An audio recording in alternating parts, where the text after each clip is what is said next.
Opa, boa tarde, sejam todos muito bem-vindos, todos e todas e todes e sei lá mais o que, todos, todo mundo, todas as pessoas. Muito obrigado a vocês por acompanharem mais esse episódio. Eu tô dando boa tarde porque esse episódio vai ao ar no dia 27 de abril, é isso mesmo? Ao meio-dia, né? Um domingo. 27 de abril é aniversário do meu irmão também, Marcos Tito Tolentino.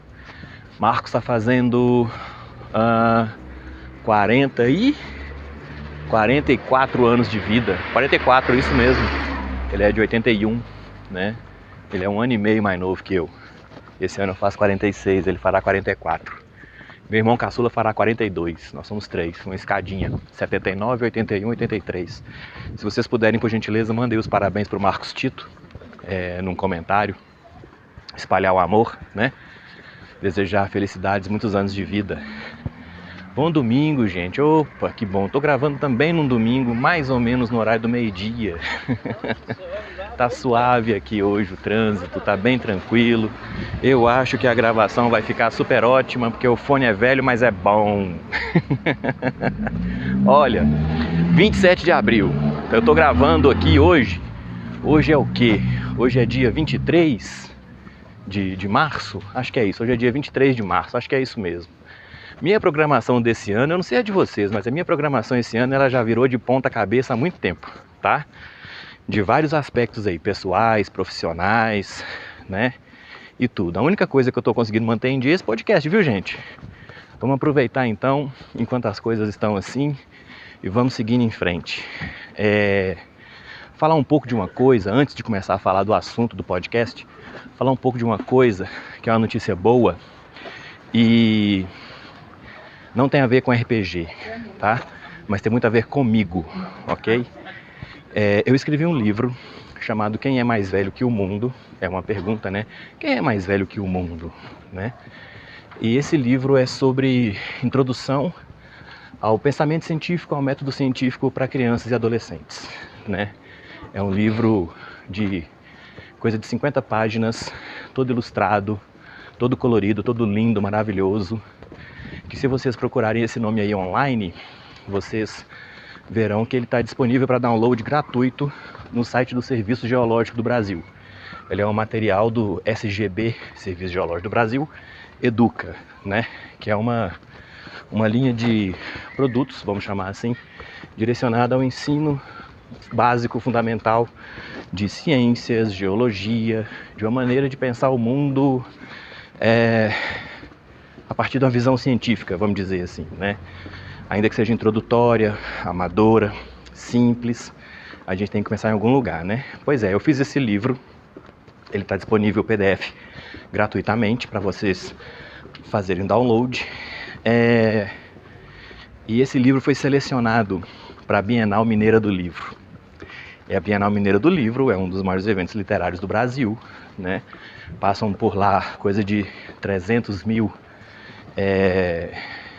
espectadores, participantes, visitantes, sei lá o que, durante os 8 dias de evento, né? A gente estará no dia 6 de maio pela manhã. O evento começa dia 3 de maio, vai até o dia 10 de maio. Chama Feira Mineira do Livro, né? Bienal Mineira do Livro. Se vocês procurarem aí o site, vocês vão achar bienalmineiradolivro.com.br. Eu acho que daqui a um mês eles já terão meu nome listado bonitinho nos dias que eu participarei. Eu quero participar de mais dias, mas eu não sei se eles vão me liberar, tá? Eu quero muito, porque eu produzi uma certa quantidade de livros e eu tô achando que apenas um horário matinal será pouco para conseguir vender todos esses livros, né? Que não chegaram aqui para mim ainda enquanto eu estou gravando esse podcast, mas que na data em que ele estará disponível, com certeza já estarão comigo os volumes. Bom, essa é a notícia. Meu livro foi selecionado para a Bienal Mineira do Livro. Eu estou feliz demais com isso, tá? Assim, é um sucesso. Não dá dinheiro, né? Não te dá dinheiro, mas é um sucesso. É uma parada que coloca a gente para pensar as coisas para frente mesmo, para prosperar mesmo, né? E esse podcast também é outra coisa que eu tô fazendo naquela toada de publicar meu material de RPG, né? Eu também fiz uma inscrição aí num outro concurso com material de poesia mesmo, e a ideia é que eu comece a publicar essas coisas, né? Então esse livro que eu publiquei ano passado, 2024, esse ano está na Bienal Mineira do Livro. Um conjunto de poemas que eu mandei para um concurso também literário, coisa de 50 páginas, também está concorrendo. Eu não sei ainda se vai ganhar, se vai ser segundo colocado, 10º colocado, último colocado. E tem o material de RPG que eu também estou tentando, porque eu preciso organizar, tá me faltando tempo, né? Eu ainda não comecei, vou ser honesto com vocês, eu não comecei nem a organizar esse material ainda, tá? Mas eu tenho esse material e eu quero publicá-lo em algum formato possível, né? Duvido que vai ser tudo num volume único, monolítico, logo de cara. Provavelmente vai ser uma coisa pequena, simples, bem, vamos chamar assim, bem esquálida, bem magrinha, bem o fio, né? Bem o esqueleto da coisa toda, simplesmente para apresentar a minha ideia, porque senão não será publicado. Eu tô com medo disso, porque muita coisa que eu planejei para esse ano não aconteceu, ainda não aconteceu, já tinha que ter acontecido, e justamente por não ter acontecido no começo do ano, vai embolar a minha vida inteira no segundo semestre, tá certo? Mas são coisas que acontecem, não tem nada de mais grave acontecendo, viu, gente? Olha lá, eu já enrolei vocês aí por quase 7 minutos, né? Ainda não comecei a falar do podcast. Então eu agradeço a paciência de quem acompanhou até agora esse blá blá blá, né? E deixa eu ver aqui, tem tanto tempo que eu não gravo. Vamos lá, eu falei com vocês dos Caetir, já falei dos Orins, já falei dos Eratas, já falei dos Orcs, já falei dos Gnolls, já falei dos Kobolds, já falei dos Goblins, e eu acho que eu ainda não falei dos Taslóis, não é? Vamos falar um pouco dos Taslóis então, tá bom? Que a gente fecha, vamos dizer assim, os povos pequenos. Fecha mais ou menos, né?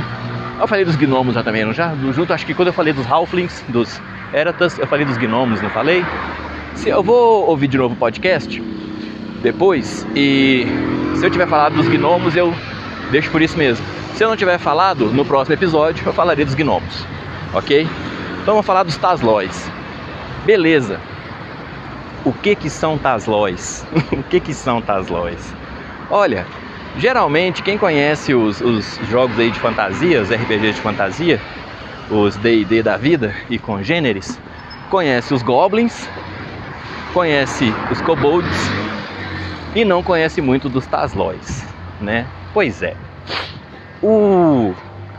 Os Goblins, eles são aqueles humanoides com cara de bicho também, mas sem muita afeição a bichos, né?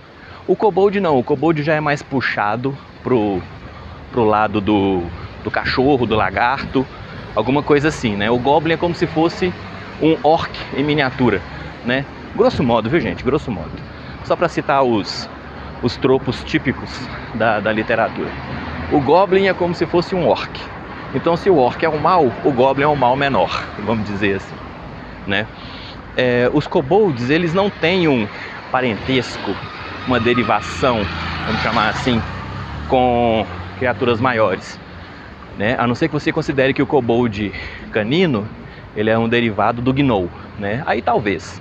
Mas o Kobold também tem a versão reptiliana, draconiana, sei lá, sáurea, né? Pois é. E aí ele não é, vamos dizer assim, não tem contraparte. A não ser que você considere o Kobold lagarto derivado do dragão ou de algum bicho réptil gigantesco. Homem-lagarto, por exemplo, alguma coisa assim. Mas eu nunca vi essa associação sendo feita. Então, eu tomaria cuidado com isso. Os Taslóis, eles, no meu modo de ver, no meu entender, do que eu já li, já pesquisei sobre eles, eles são como se fossem trolls pequenininhos. Trolls gnômicos, vamos chamar assim, né? Os Taslóis, eles são humanoides pequenos, verdinhos, tá? Muito colocados como sendo muito primitivos, com as feições típicas de um troll, só que eles são em miniatura, aquela coisa do narigão, dos braços longos, dedos longos e tal, só que eles são um troll, mini troll, né? Eu acho que eu poderia dizer que quando eles correm rápido eles são um velotroll, mas aí talvez seja uma piada datada demais. E eles são esses humanoides que tradicionalmente vivem nos arredores de covis de criaturas ou grupos de criaturas muito poderosas. O Tasloi, tradicionalmente, ele foi concebido numa espécie de metajogo, ao meu ver. Qual que é a função básica, né? Qual que é o uso comum dos Taslois? É o seguinte, você faz uma aventura, prepara uma aventura, os personagens vão lá e percorrem essa aventura, isso na mentalidade do AD&D 2ª edição, tudo bem? Como era antigamente. Então, esses personagens vão lá, desbrava aquele desafio, e no AD&D, basicamente, o XP era por matar monstros, né? Não vou entrar muito na discussão, mas é basicamente isso.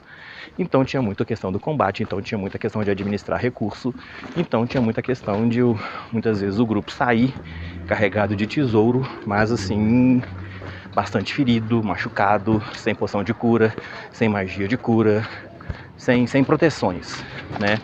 Com as quais arcar. E aí, nessa hora, entram os Taslois. Como que eles foram imaginados? Eles foram imaginados como sendo esses humanoides pequenos, tá? E por isso mesmo, menosprezáveis, vamos dizer assim.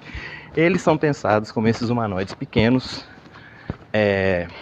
que habitam as proximidades, os arredores dos covis de criaturas realmente poderosas. Então, como que é o modo de agir deles? Eles percebem que existe esse monstro, esse bicho, essa coisa bem grande. E tudo metajogo, viu, gente? Eles percebem que o covil dessa criatura tem 2 ou 3 saídas. 1, 2, 3 saídas, né? Nunca é mais que isso, né? Convenhamos. E aí, o que eles fazem? Eles se posicionam nesses lugares e esperam que alguém chegue para poder combater aquela ameaça, vamos chamar assim. E quando essas pessoas que vieram, esses aventureiros, são os aventureiros, viu, gente? Para quem não percebeu ainda. Quando os aventureiros chegam e combatem aquela ameaça e vencem, né? Eles pegam os espólios e saem do covil. Só que eles saem do covil arregaçados. Aí o que os Taslois fazem? Os Taslois entram para dentro desse grupo combalido.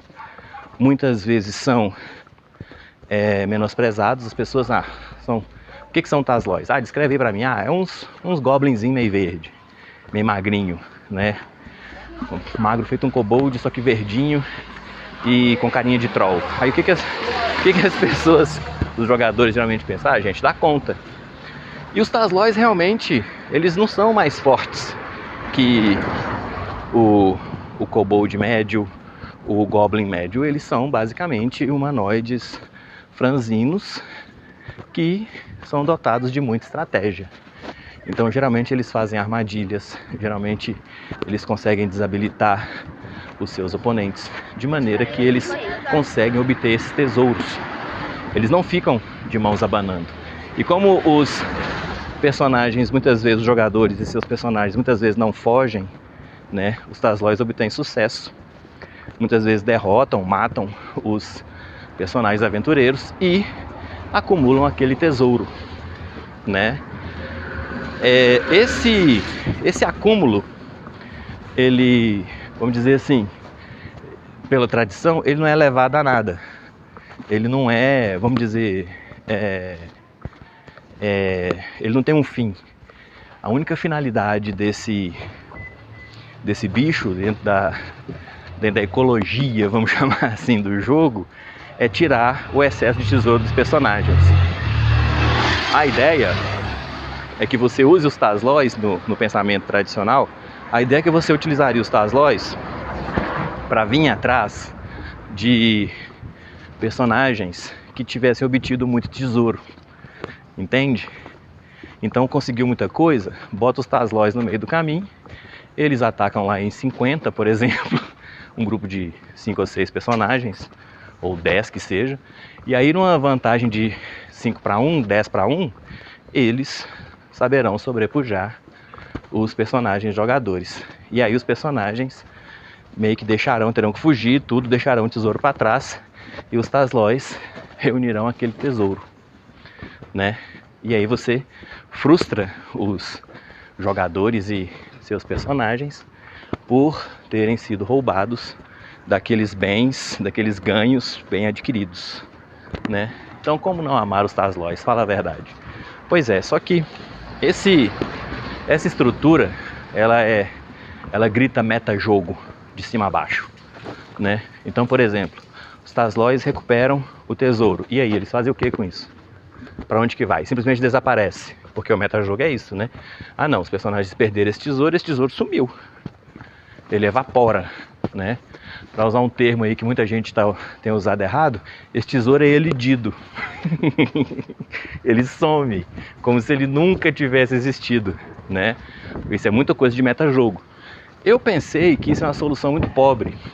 É elegante você ter uma criatura que é inteligente o suficiente para saber que ela, por si só, não representa uma ameaça, mas que se ela se especializar em atacar o combatente que sobreviveu de um combate muito duro, ela terá mais chance de sucesso. Isso eu respeito, porque aí tem uma elegância e uma estratégia nisso. Agora, o resto da parada, de simplesmente pegar o tesouro e sumir com ele, foi uma parada que eu não gostei muito. Então, o que eu fiz? Eu construí os Taslóis como sendo esses humanoides pequenininhos, tá? Eu mantive o nome Taslói porque não me parece algo pejorativo, não me parece algo que foi derivado de algo negativo, então eu mantive o nome. E eu mantive o lance da estratégia. Só que existe uma presença de criaturas pequenas que já são os goblins e os kobolds, né? E se tivesse uma liga desses humanoides pequenos, dos Taslóis, dos goblins, dos kobolds e talvez dos gnomos e dos ératas, não seria mais interessante? Porque de repente, se no mundo de jogo você tem essas criaturas pequenas em conjunto, em variedade e em conjunto, por que eles não teriam o seu próprio mundo, o seu próprio approach, as suas negociações internas? Por que eles teriam que passar por humanos, Caetir, Orins, ou o que quer que fosse, para poder chegar a algum lugar? Então eu pensei que os Taslóis podem ser, por exemplo, esses grupos de soldados. Aí eu pensei em uma sociedade bem militarizada para eles mesmos, tá? Eles seriam esse povo que possui unidades militares treinadas, pequenas, mas especializadas em táticas de guerrilha, que perambulassem entre as outras comunidades dos outros povos e conseguissem,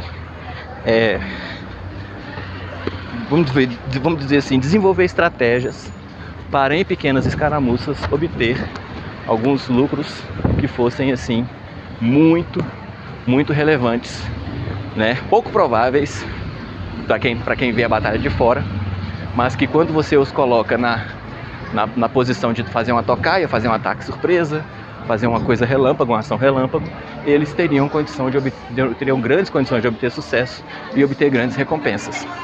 E essas recompensas eles utilizariam para fortalecer a si mesmos e suas unidades de elite, vamos chamar assim, caso elas existam, né? E também dividir com os outros povos, os outros pequeninos, né? Então, nesse caso, os Taslóis poderiam ser um povo que entendeu que muita parte do embate entre os maiores e os menores, os povos grandes, médios contra os pequenos, tem a ver com essa certeza de que os povos grandes e médios têm de que eles sempre estarão em vantagem com relação aos pequenos. Então eles se posicionam de maneira a virar o jogo nesses momentos. E aí nessa hora, adversário é adversário. Eles não querem saber se são humanos, se são Caetir, se são orcs, hobgoblins, se são ogros, se são trolls. Eles não querem saber de nada disso, eles querem saber que eles conseguiriam agir de maneira a quebrar as pernas daquele que está entrando em combate achando que está plenamente protegido, né? E nisso eu pensei uma tradição bem voltada para o combate, bem voltada para a astúcia e bem voltada para o subterfúgio e para o combate. Então eu pensei esse povo como tendo uma tradição nômade, sempre procurando encrenca, vamos dizer assim, né? Sempre disposta a obter lucros exorbitantes a partir de um inimigo aparentemente superior, né? E pensei também uma relação ampla com todos os povos. Só que no geral, quanto maior o povo, mais ele detesta os Taslóis, porque maior a chance de ele já ter ouvido dizer de um colega dele, às vezes até alguém da própria família, ter tomado uma rasteira na qual os Taslóis foram a peça fundamental dessa rasteira. Então a gente pode pensar isso, essa estrutura, como sendo um povo adaptável a praticamente qualquer ambiente natural, mais ou menos como os humanos, né? Um povo que é muito versátil, não é especialista, mas é muito versátil no mais variado uso de armas e armaduras e estratégias, que também sabe se adaptar aos diversos ambientes em termos de combate, ou seja, sabe fazer armadilhas típicas de cada região, sabe estudar seu oponente, sabe ter a paciência de estudar seus aliados e seus oponentes para detectar suas forças e fraquezas, sabe esperar o momento de agir, né? Sabe domesticar as mais diferentes feras e animais a fim de tirar o melhor proveito das habilidades dessas criaturas no momento de necessidade, e sabe, vamos dizer, criar esconderijos e pontos de fuga e condições para sobreviver a uma batalha, fingir um recuo e atrair alguém para uma, para uma emboscada, né? Tudo isso visando não matar, assassinar, né? Mas sim desabilitar um inimigo e tirar o melhor proveito possível da situação de combate em questão. Então eles seriam especialistas, por exemplo, em capturar prisioneiros, né, e depois pedir um resgate por esses prisioneiros, ou um prêmio, né, por sua captura.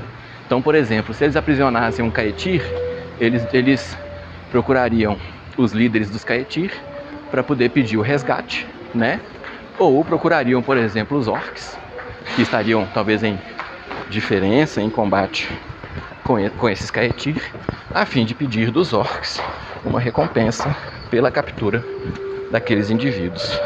Eles mesmos não veem muita lógica, vamos dizer assim, não tem muito esse exercício de moral, né? Eles travam uma luta de sobrevivência. Eles travam a guerra de atrito no mundo que está aí para poder tirar deles todas as vantagens. Então o que eles procuram? Eles procuram se aliar com um lado que é aparentemente o mais fraco, conhecer as forças e fraquezas daquele lado aparentemente mais fraco, estudar o oponente aparentemente mais forte, procurar as forças e fraquezas desse oponente aparentemente mais forte e, por uma ação sutil ou não, desarticular esse oponente mais forte no momento mais crítico, né? Mais apto da batalha. Então, foi assim que eu pensei meus Taslóis. Eles terão sim muito mais tesouros do que eles poderiam carregar. Então a gente vai ter um povo que contribuirá para o equilíbrio de forças e que me faz pensar que esse mundo está ficando cada vez mais rico e mais bonito, pois eu não preciso mais, a partir do momento que eu tenho 5 povos, vamos dizer, pequenos, eu não preciso mais centralizar todas as histórias nessa coisa de humano com elfo, né? Humano, Caetir, Orim e Orc.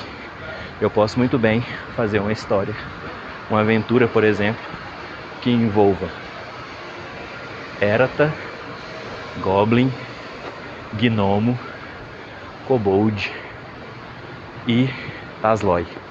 E eu ainda não falei dos Kotor e não falei do Sahuagin e de outros povos humanoides que poderão ser todos muito úteis no desenvolvimento desse meu cenário, desse meu sistema, dessas minhas aventuras, dessas minhas campanhas. Mas eu já entrei aqui 25 minutos e já cheguei aqui ao metrô. Então agora eu vou parar um pouco, né? E agradecer a vocês pela paciência. Tá gravado o episódio 31, que na verdade é o 32. E nós estamos chegando quase a 10 episódios da nossa segunda temporada. Já passamos de 5, né? Acho que esse é o 6º episódio, se não for o 7º. Pois é, eu fico feliz demais, porque aqui eu pelo menos eu tô conseguindo manter o meu cronograma e seguindo, produzindo conteúdo para vocês, que eu espero que vocês estejam gostando. Compartilhe a palavra, viu, gente? Me ajuda demais, deixa comentário, manda um e-mail, um elogio. Tem a gente aqui no Amazon Play, tem a gente no YouTube, tem a gente no Deezer, tem a gente no Spotify e tem a gente em algum outro lugar aí que eu esqueci agora, tá certo? O e-mail é palestrarpg@gmail.com. Manda uma mensagem, eu vou agradecer muito. Pode sugerir pauta se quiser, prometo que eu vou ler e considerar, né? E por enquanto eu acho que é por aqui mesmo. Tá feito o episódio. Muito grato a todos e todas e todes e todos. E vamos que vamos. Ótima semana para vocês. Ótimo domingo, ótimo início de semana.